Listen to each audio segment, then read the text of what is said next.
에베소서 5장 15절에서 21절까지의 말씀 교독할게요. 제가 한 절 읽고 여러분들 한 절 읽고 마지막 절은 같이 읽겠습니다. 그런즉 너희가 어떻게 행할지를 자세히 주의하여 지혜 없는 자같이 하지 말고 오직 지혜 있는 자같이 하여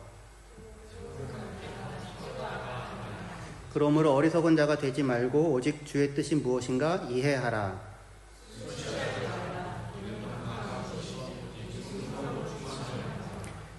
시와 찬송과 신령한 노래들로 서로 화답하며 너희의 마음으로 주께 노래하며 찬송하며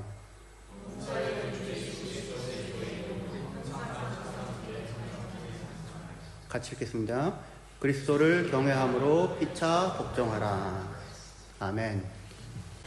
에베소서 5장 15절에서 21절까지 본문으로 주의 뜻이 무엇인가 이해하라 라고 하는 제목으로 함께 말씀 나누도록 하겠습니다.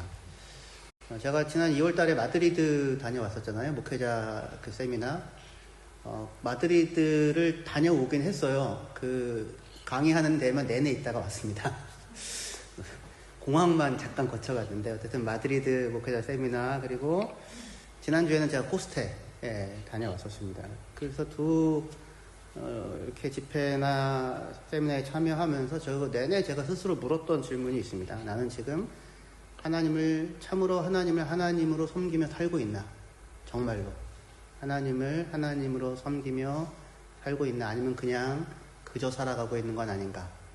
그런 물음을 계속 물었어요. 물론 저는 하나님을 믿습니다. 하나님이 나의 창조주이시고 구원자이시고 나를 사랑하시는 내 아버지 하나님임을 굳게 믿습니다. 하지만 내가 하나님의 존재와 성품과 능력을 믿는다는 것과 내가 그 하나님을 정말로 하나님으로 섬기며 살아간다고 하는 것은 결코 동일한 얘기가 아닙니다.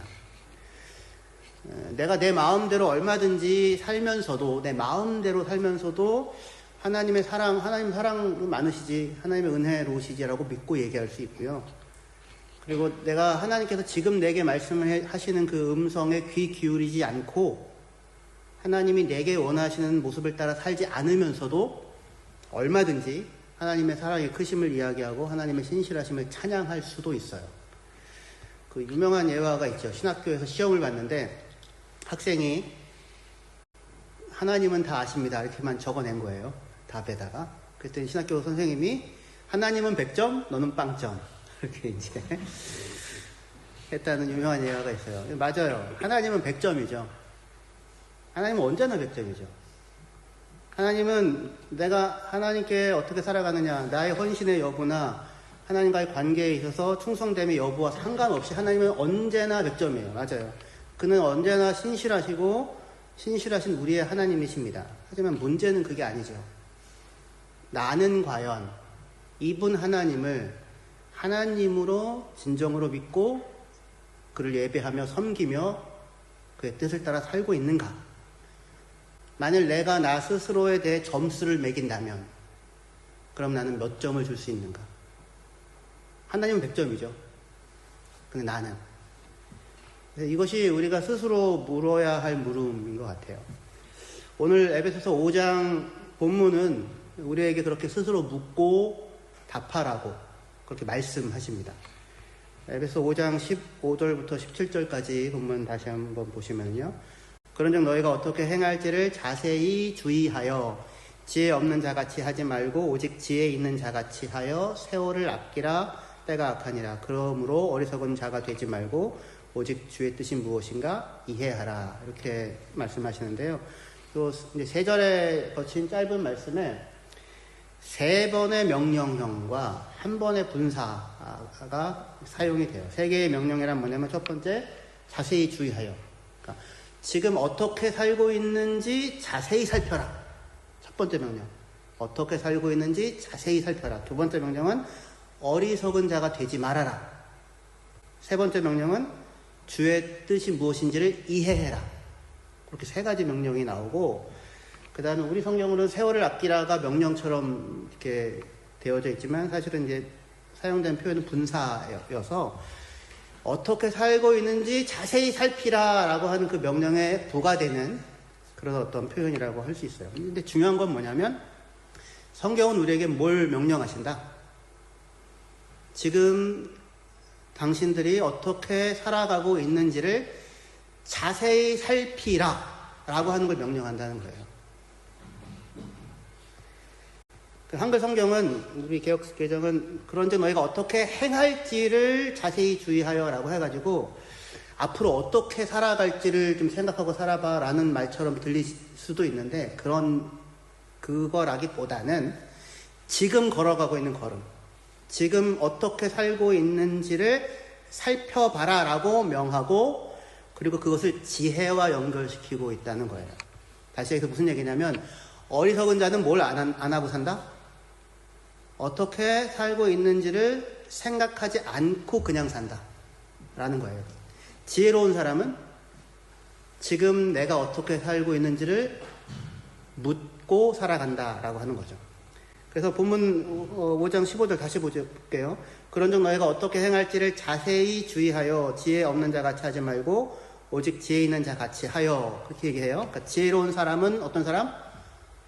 내가 지금 어떻게 살고 있는지를 자세히 살피는 사람이 지혜로운 사람. 반면 어리석은 사람은 그런 것 없이 그냥 사는 사람이에요. 그래서 본문을 이거 말고 이렇게 옮기면 훨씬 더 명확해질 것 같아요.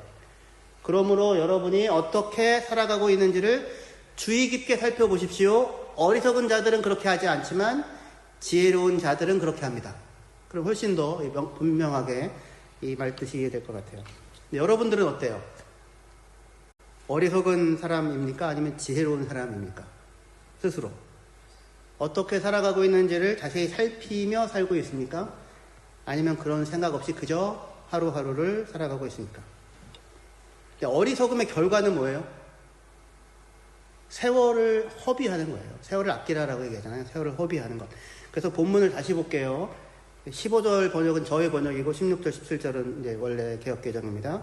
그러므로 너희는 지금 어떻게 살아가고 있는지를 주의 깊게 살펴라. 어리석은 자들은 그렇게 하지 않지만 지혜로운 자들은 그렇게 한다. 세월을 아끼라, 때가 악하니라. 그러므로 어리석은 자가 되지 말고 오직 주의 뜻이 무엇인가 이해하라. 이렇게 되어져 있어요. 자, 어리석은 사람들은 자신이 어떻게 살고 있는지 생각하지 않습니다. 그 결과는 뭐예요? 세월의 낭비예요. 세월의 낭비. 16절에 세월을 아끼라라고 하는 말을 들으면 우리는 게으르지 말고 성실하라는 말이구나 라고 생각할지 모르겠지만, 여기 본문의 의미는 그게 아니에요. 세월을 허비한다는 것은 단지 빈둥거린다는 뜻이 아니라 주의 뜻이 무엇인지 묻지 않고 살아간다는 겁니다. 지혜로운 자는 자신이 어떻게 살아가고 있는지에 대해 주의 깊게 생각합니다. 그럴 수 있는 까닭은 그들에게는 주의 뜻이라는 기준이 있어요. 근데 어리석은 자는 자신의 삶을 주의 뜻이라고 하는 기준에 비추어서 살피지 않아요. 그러니까 뭘 해도 방탕이 되는 거예요. 4월 첫째 주, 지금 이제 3월 둘째 주잖아요. 그러니까 4월 첫째 주가 되면 제가 램스테인에 내려온 지 만 5년째가 됩니다. 제가 5년 전 4월 첫째 주, 그때가 부활절이었는데 그때 램스테인에 내려왔어요. 지난 5년간을 돌아보면 제가 스스로 생각할 때도 제가 성실한 편입니다. 생각보다. 그래서 참 성실하게 살았어요. 하루에 6시간 이상 자본 적이 없는 것 같아요. 우리 아이들과 아내의 불만은 아빠가 너무 일만 한다, 뭐 이런 거예요. 목사님 뭐 이렇게 열심히 일하나 그런지 모르겠는데 어쨌든 그래요. 근데 요즘에 제가 스스로 계속해서 묻고 있는 게 있습니다. 특히 이제 그 마드리드 세미나나 코스트에 가서 더 계속 묻는 게 있는 게, 나는 지금 제대로 가고 있는 게 맞나? 나는 지금 주의 뜻을 이해하고 있나? 만일 제가 주의 뜻을 이해하지 못한 채 살고 있다면 저는 성실하게 세월을 허비하는 중인 거죠. 저는 하나님께서 저를 이곳 램스타인 한인교회에 보냈다고 생각해요. 제가 이제 킬에서 한 15년 정도 살았었는데 거기서 한 12년 정도 한 교회에서 목회를 했습니다. 그 12년 정도 목회를 하고는 이제 좀 쉬어야겠다 생각해서 1년 정도 쉬기로 했는데, 저만 쉰 게 아니라 코로나가 터져가지고 모두가 같이 쉬었어요. 그래서 마음 편하게 쉬었습니다. 아주 마음 편하게 1년 동안 정말 아무 생각 안 하고 쉰 다음에 1년 뒤에 이제는 다시 사역을 해야 되겠구나 이런 마음이 강하게 들어서 기도를 하기 시작했어요. 하나님, 이제는 일하고 싶습니다. 코로나 기간인 지금 어디 가서 사역할 수 있을지 솔직히 알 수 없지만 하나님이 보내시는 곳이면 그곳이 어디든 가서 일하겠습니다. 그렇게 저는 원래 기도를 이렇게 막 미십니다 이렇게 안 해요. 그리고 너무 막 간절하게 아니라 마음을 담아서 담백한 문장을 말해요. 그런 편이에요. 근데 그렇게 기도를 한 지 딱 일주일이 되었을 때 뜻밖의 사람에게서 전화를 받았어요. 평소에 전혀 연락이 없는, 거의 1년 만에 받았던 전화였는데, 전화 거신 분이 어떤 분이냐면, 본래 제가 그 사역하던 그 킬에 있는 그 교회, 저희 전임 목사님이 그때, 지금도 베를린에서 사역을 하고 계시거든요. 그분이 생각지도 않게 저에게 전화를 했어요. 그러면서 저에게 혹시 아직 쉬고 있냐라고 이렇게 물으셨어요. 그래서 예, 그렇습니다 했더니, 램스타인 한인교회라고 하는 곳에서 목회자를 구하는데 간단한 이력서를 보내라 그러는 거예요. 그리고 베를린에 계시는 목사님이 어떻게 램스타인 한인교회를 아십니까? 그랬더니 미국에 있는 워싱턴 중앙장로교회 류홍렬 목사님한테 전화를 받았대요. 독일에 있는 목회자 중에 추천할 만한 분이 있으면 좀 추천을 해달라고. 그래서 아니, 미국에 있는 워싱턴에 있는 목사님이 어떻게 램스타인에 있는 이 독일의 램스타인의 교회 사정을 알고는 그렇게 전화를 하셨단 말입니까? 그랬더니 램스타인 한인교회에 그때 출석하던 성도님 가운데 이전에 워싱턴 중앙교회에 출석하던 분이 계셔서 그분이 이 목사님한테 연락을 한 거예요. 목사님 좀 추천해 줬으면 좋겠다고. 그래서 그 목사님이 독일에 있는 어느 목사님에게 이제 전화를 하게 됐는데 그분이 저희 전임 목사님이었던 그분이었던 겁니다. 그래서 그분이 저에게 이제 전화를 하신 거예요. 제가 기도를 시작한 지 얼마가 됐냐면 일주일째였어요. 제가 기도를 시작한 지 딱 일주일이 되었을 때 연락을 받았어요. 제가 애써 찾아서 아는 것도 아니고, 그리고 이런 과정이 아니라면 제가 전혀 알 길이 없는, 무슨 공고가 난 것도 아니고 알 수도 없는, 저는 그때까지 독일에 램스타인이 있다는 사실 자체도 모르고 살던 사람이었기 때문에, 그래서 이렇게 미국을 거쳐서 독일의 목사님을 통해서 이런 그 사실을 알게 된 이 모든 상황을 보면서 하나님이 나를 램스타인으로 보내시는구나, 그렇게 생각하지 않을 수가 없었어요. 그래서 강래영 집사님이 저에게 전화를 하셔가지고 목사님 이렇게 뭐 사정을 얘기하는데, 예, 알겠습니다. 제가 가겠습니다. 그냥 그렇게 얘기를 하게 됐어요. 저는 하나님께서 램스타인 한인교회와 그리고 또 저를 위하여 저와 제 가족을 이곳 램스타인에 보내셨다고 믿어요. 스스로 볼 때 사실은 저는 뭐 인간으로 보면 그렇게까지 빠진다라고 생각하지는 않지만 목회자로 보면 참 부족한 점이 많은 사람이라고 생각해요. 그런데 하나님께서 그런 저를 목사로 부르시고 또 램스타인 한인교회 목사로 보내셨어요. 그 얼마 전에 독일 생활한 지 한 14년, 15년 정도 됐을 때 정말 생각지도 않던 방식으로 제가 독일 영주권을 얻게 됐거든요. 영주권이 있다는 건 어디든지 갈 수 있다는 거잖아요. 뭐 그런 것과 상관없이. 그래서 그 영주권을 받게 됐을 때, 야, 하나님이 나를 영주권이 꼭 있어야 되는 어떤 교회에 보낼 생각을 하시나 보다. 그러니까 이제 독일의 목회자를 에게 비자를 내줄 수도 없는 어떤 작은 교회로 보내실 수도 있겠구나. 그런 생각을 제가 하긴 했었어요. 근데 저는 그때까지만 해도 독일의 교민 중심의 교회를 생각했을 뿐이지, 지금 우리 교회와 같은 이런 인적 구성원이 있는 교회는 상상도 해본 적이 없어요. 근데 하나님께서 저를 램스타인 한인교회를 위해서, 여러분들을 위해서 또 저를 위하여 이곳에 보내셨다고 생각을 합니다. 근데 지금 저의 물음은 뭐냐면, 하나님의 보내심과 부르심이 나에게 있느냐가 아니라, 그거는 있다고 제가 믿을 수밖에 없잖아요. 근데 그게 아니라 저의 물음은, 하나님은 무엇을 하라고 나를 이곳에 보내셨는가예요. 무엇을 하라고 나를 이곳에 보내셨는가. 나는 지금 하나님께서 이곳에 나를 보내신 뜻을 이해하고 그 뜻에 순종하며 살아가고 있는가? 아니면 그저 내게 요구되어지는 역할을 기계적으로 성실하게 수행하고 있는가? 그거를 묻게 돼요. 지난 5년간을 돌아보면서 저 개인적으로는 하나님 앞에서 이 부분에 있어서 보다 민감했어야 했는데 그러지 못했다라는 생각이 들어요. 주의 뜻이 무엇인지를 이해하고 그 뜻을 따라 살고자 진력하기보다는 하루하루 내게 맡겨진 일들을 감당하며 성실하게 살아가는 것만으로 충분하다, 그렇게 생각했었던 것 같다, 그런 생각이 듭니다. 그런데 최근 몇 개월 계속해서 제 마음을 붙잡고 놓지 않는 물음이에요. 너는 지금 하나님이 내게 맡기신 그 일을 수행하고 있느냐. 그래서 지금 제가 살아가고 있는 걸음을 스스로 돌아보게 됩니다. 제 얘기를 했는데요. 제 얘기하고자 하는 게 아니라 여러분들은 어떠십니까? 이겁니다.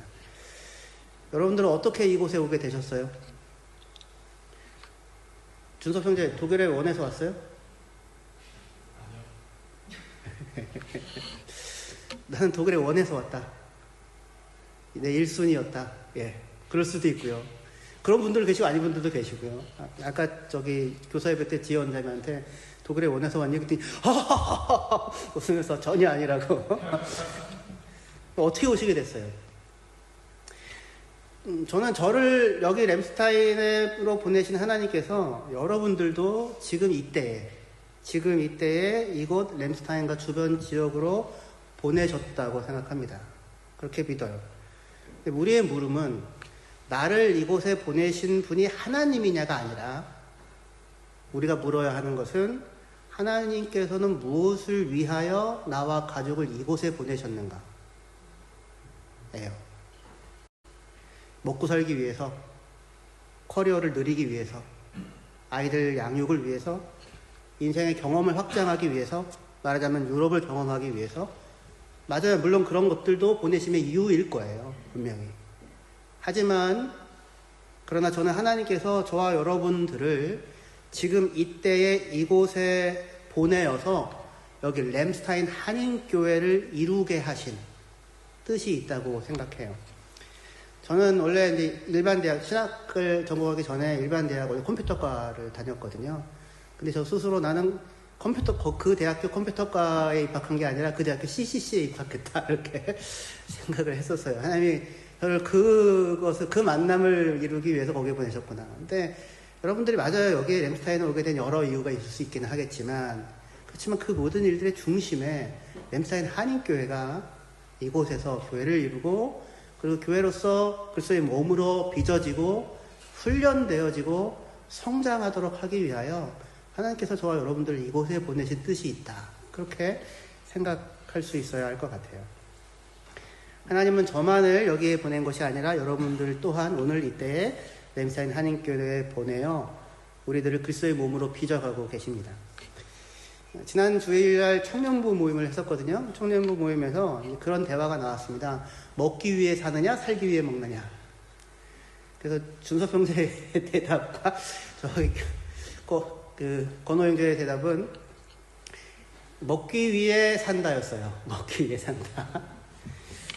근데 물론 농담 반, 진담 반 뭐 이렇게 있겠지만 아니요, 진심이었습니다. 먹기 위해 진심인. 먹기 위해 살지 이러는데, 그런데 만약에 우리가 주를 위하여 먹느냐, 먹기 위하여 주를 위하느냐라고 묻는다면 주를 위하여죠. 주를 위하여. 우리가 먹든지 마시든지 무엇을 하든지 하나님의 영광을 위하여 하는 자들이 우리들인 거죠. 살아도 주를 위하여 살고 죽어도 주를 위하여 죽는 자들이 우리들입니다. 그러니까 우리의 궁극적인 방향이죠. 로마서 14장 7절 8절, 로마서 14장 7절 8절 같이 읽을게요. 예, 시작. 우리 중에 누구든지 자기를 위하여 사는 자가 없고 자기를 위하여 죽는 자가 없도다. 우리가 살아도 주를 위하여 살고 죽어도 주를 위하여 죽나니 그러므로 사나 죽으나 우리가 주의 것이로다. 살아도 주를 위하여 살고 죽어도 주를 위하여 사는 삶, 그것이 우리의 부름이에요. 우리 어디에 있든지 간에 그것을 위하여 램스타인을 보내신 것이고 그것을 위하여 램스타인 한인교회에 속하게 하신 것입니다. 이러한 살아도 주를 위하여 죽어도 주를 위하여 사는 삶은 단지 개인의 각오와 결심으로 구현되어지는 것이 아니라 교회 공동체를 통하여 경험되어지고 구현되는 거예요. 여기 살아도 주를 위하여 죽어도 주를 위하여 요 말씀이 나오는 앞뒤 문맥은 공동체 가운데 어떻게 살 것인가에 대한 적용하면서 요 말씀이 나오게 돼요.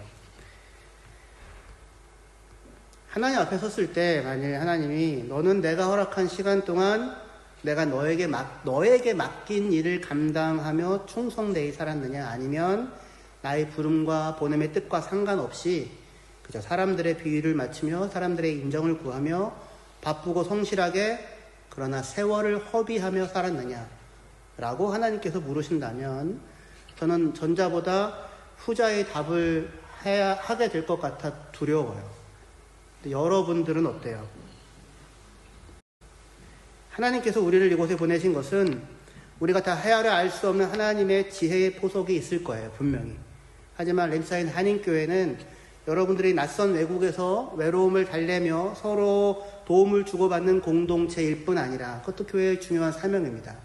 하지만 여러분들이 동시에 하나님의 사람으로 빚어지고 그리스도의 군사로 훈련받는 병영이기도 한 거예요. 교회는 한편 병원의 역할이 있고요. 아프고 치료가 필요한 자를 치료하여 건강하게 하는 역할이 있고요. 동시에 병영의 역할이 있어요. 그리스도의 군사로 훈련하여 성장시켜서 파송하는 것이지요. 최근에 군사적인 긴장의 고조로 인해서 여러분들의 업무가 가중되고 어떤 분들은 극심한 스트레스 속에서 근무하고 있을 줄 알아요. 마음을 모아서 우리가 서로가 서로를 위해서 기도하면 좋겠어요. 서로가 서로를 위하여. 주께서 이 모든 상황 가운데 간섭하여 주시기를 생각날 때마다 간구합시다. 그러나 그 모든 상황 속에서도 우리가 누구인지, 우리 그리스도인으로 하나님을 예배하는 사람이잖아요. 하나님을 하나님으로 섬기며 예배하는 이 삶의 중심은 결코 놓치지 않으셔야 합니다. 이곳에 나와서 예배하고 싶어도 그렇게 할 수 없는 상황이 있을 수 있겠죠. 긴급한 명령과 동원이 있을 때 각자의 자리에서 그러나 반드시 마음의 성소를 구별하시고 하셔서 하나님을 예배하셔야 해요. 그런 상황이 아니라면 할 수 있는 모든 것을 동원하여 램사인 한인교회 이름으로 드려지는 이곳에서의 예배에 마음을 다하여서 함께 참여하여 예배하셔야 합니다. 공동체로서 이곳에서 하나님을 예배하는 삶을 놓치면 우리는 램스타인에서의 모든 중심을 다 놓쳐버리게 될 거예요. 긴장과 위기의 상황은 결국 지나가게 될 것입니다. 그리고 하나님은 모든 상황 가운데서 신실하게 우리를 인도하실 거예요. 우리의 문제는 이거죠. 하나님께서 우리를 이곳으로 보내신 의미와 뜻이 무엇인가를 나는 알고 묻고 이해하고 그에 답하며 살아가고 있는가? 아니면 그것 없이 그저 살고 있는가? 에베소 5장 17절, 18절 보시면 그러므로 어리석은 자가 되지 말고 오직 주의 뜻이 무엇인가 이해하라. 오직 주의 뜻이 무엇인가 이해하라. 술 취하지 말라. 이는 방탕한 것이니 오직 성령으로 충만함을 받으라. 어리석은 자가 되지 말고 오직 주의 뜻이 무엇인가 이해하라. 술 취하지 말라. 이는 방탕한 것이다. 오직 성령으로 충만함을 받아라 이렇게 얘기합니다. 술 취함이 문제인 것은 방탕함 때문인데, 근데 그 술 취함의 반대말은 술 안 취함, 맨정신이 아니고요. 술 취함의 반대말은 성령의 충만함입니다. 술 안 먹고 맨정신으로 성실하게 살면 다가 아니라 성령의 인도함을 따라서 살아가야 한다라고 하는 것이 중요한 것입니다. 나의 뜻과 감정과 나의 생각과 나의 요구와 나의 기대가 아니라 하나님의 뜻이 무엇인지를 이해하고 그 뜻을 따라 살아가는 것이 성령의 충만이고, 그리고 그 성령의 충만 가운데 살아가는 삶이 지혜로운 자의 삶일 것입니다. 우리가 그렇게 하나님의 뜻을 묻고 구하고 이해하고 그 뜻을 따라가고자 힘쓸 때 우리 교회는 다음과 같은 현상들이 수반될 거예요. 여기 같이 읽고 말씀 마무리할게요. 같이 읽겠습니다. 시작. 시와 찬송과 신령한 노래들로 서로 화답하며 너희의 마음으로 주께 노래하며 찬송하며 범사에 우리 주 예수 그리스도의 이름으로 항상 아버지 하나님께 감사하며 그리스도를 경외함으로 피차 복종하라. 어떻게 살아가야 하는지 자세히 주의하고 사는데 뭘 물어요 먼저? 주의 뜻이 무엇인가를 묻고 이해하는 거예요. 옳고 그름이 1번이 아니라 나의 억울함이 1번이 아니라 주의 뜻이 무엇인가가 1번이에요.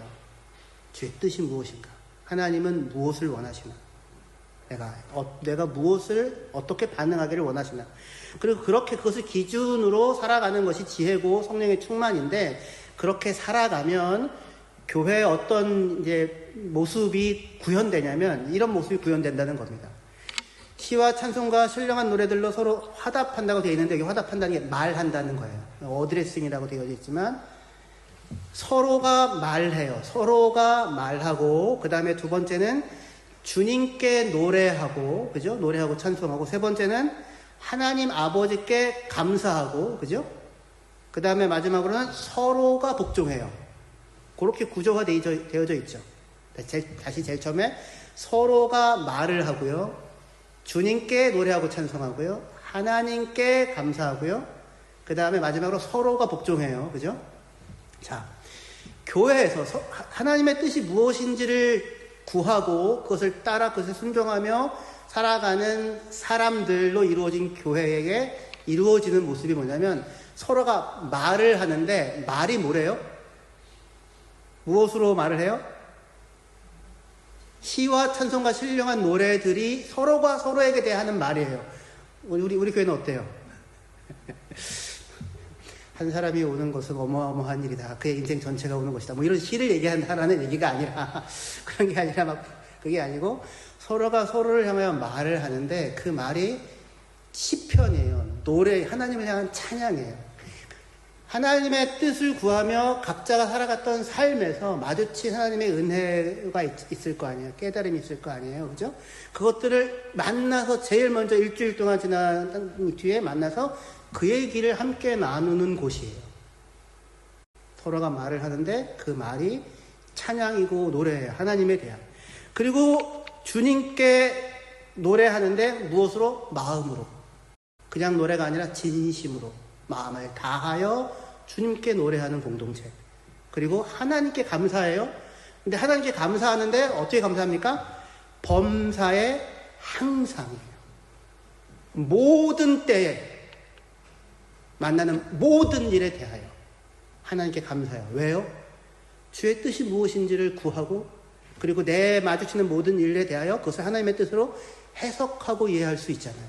그러니까 항상 모든 것에 대하여 하나님께 감사하는 공동체. 그리고 마지막으로 서로가 서로에게 복종합니다. 내가 상대방 밑에 기꺼이 서고 상대방도 그런 나의 밑에 기꺼이 서요. 무엇 때문에? 서로가 다 그리스도를 경외하기 때문에. 이러한 공동체가 저희 램스타인 한인교회가 되어지기를 주의 이름으로 축원합니다. 한 주간 동안 여러분들 제가 최근 몇 개월 동안 계속 묻고 있다고 했는데 여러분들도 물으십시오. 하나님이 여러분들을 램스타인으로 보내신 건 믿으시죠? 이 주변 지역으로 하나님 보내셨잖아요. 그죠? 그리고 램스타인 한인교회로 보내주신 것도 믿으시죠? 그쵸? 네. 그러면 우리의 물음은 하나님이 나를 여기에 보내셨느냐 안 보내셨느냐가 아니라 무엇을 위하여 무엇을 하라고 여기에 보내셨는가예요. 그 부름, 그 목적, 그 부름의 이유를 물으십시오. 그리고 그것에 반응하시고 그것을 이루기 위하여 이곳에서 사시고 그것을 이루기 위하여 이곳에서 교회 공동체를 이루어 가십시오. 그럴 때에 우리가 하는 말이 시와 찬양이 되고 주님께 진심으로 감사하며 만나는 모든 일들과 상황 속에서 하나님께 감사할 수 있게 되고 그리스도를 경외함으로 기꺼이 서로가 서로를 높이고 낮아지는 복된 교회가 될 것입니다. 기도하시겠습니다.